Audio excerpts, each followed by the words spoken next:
Welcome back to my channel. Guys, মই ভিডিওটোৰ যোগেদি কেইটামান অথেন্টিক আপডেট দিবলৈ চেষ্টা কৰিম। সো আপোনালোকে ভিডিওটো স্কিপ নকৰাকৈ হেকলৈকে চাই থাকিব। আপোনালোকে জানে যে অসম শিক্ষক নিযুক্তি প্ৰক্ৰিয়া চলি আছে।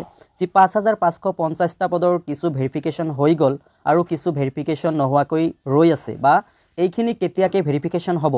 বহুতে মোলৈ মেছেজ কৰিছে WhatsApp যোগে, কিন্তু মই আসলতে অথেন্টিক আপডেটটো দিব পৰা নাছিলো আৰু আজি মই ফাইনালি অথেন্টিক আপডেটখিনি লৈ আহিছো যে আমি আমাৰ ভিউৱাৰসকলক জনাই দিওঁ যে আসলতে কেতিয়াকে আমাৰ এলপিইউপিৰ যি মেৰিট লিষ্ট বা ভেৰিফিকেশন লিষ্ট আছে কেতিয়াকে ওলাব আৰু এইখিনি মই অথেন্টিক আপডেটৰ সহায়ত বনাই আছো। সো আপোনালোকে ভিডিওটো স্কিপ নকৰাকৈ হেকলৈকে চাই থাকিব।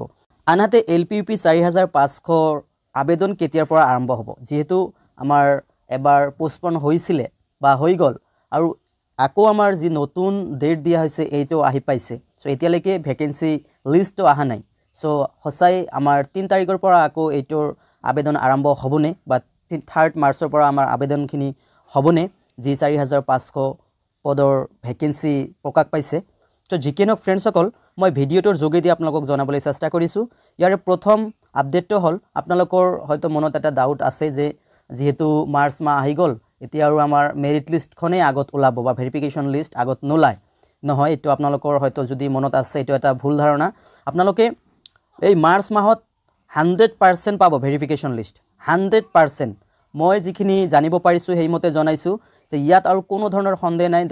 ডাইৰেক্টলি মানে মই কৈছো যে এই মাহতে হৈ যাব একদম, আৰু ইয়াত কোনো ধৰণৰ সন্দেহ নাই বুলি আমি জানিব পাৰিছো।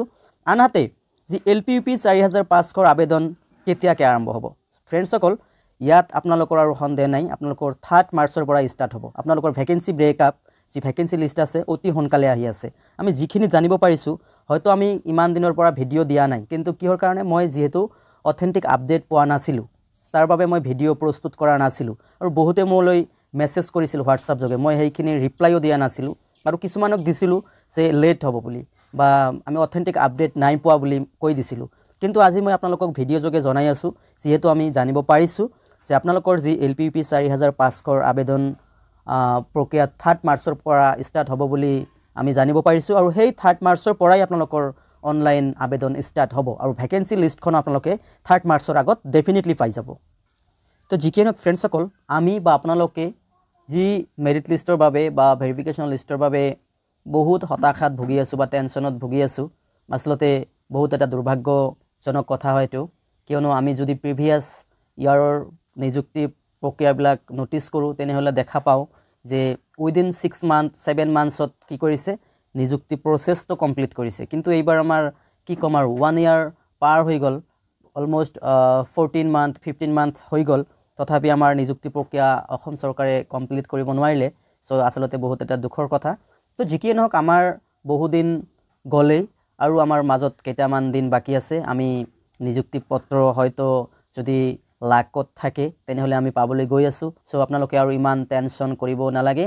আপোনালোকৰ ভেৰিফিকেশন লিষ্ট নিশ্চয়কৈ এই মাহতে ওলাব আৰু মেৰিট লিষ্টৰ আগত ভেৰিফিকেশন লিষ্টখনেই ওলাব। মনত ৰাখিব যে মেৰিট লিষ্ট আগত নোলাই আমি আজিও কৈ আছো, কিয়নো আমি কনফাৰ্মেশন লৈয়ে কৈ আছো। ঠিক আছে। তো জিকিনক ফ্ৰেণ্ডসকল মই ভিডিওটোৰ যোগেদি এইখিনি ইনফৰমেশনে আপোনালোকক দিব লগা আছিল। তো যদিহে ভাল পাইছে লাইক কৰিব আৰু পাৰিলে মোৰ চেনেলটো সাবস্ক্ৰাইব কৰি ৰাখি দিব আৰু ভিডিওটো গোটেইখিনি চোৱাৰ বাবে ধন্যবাদ।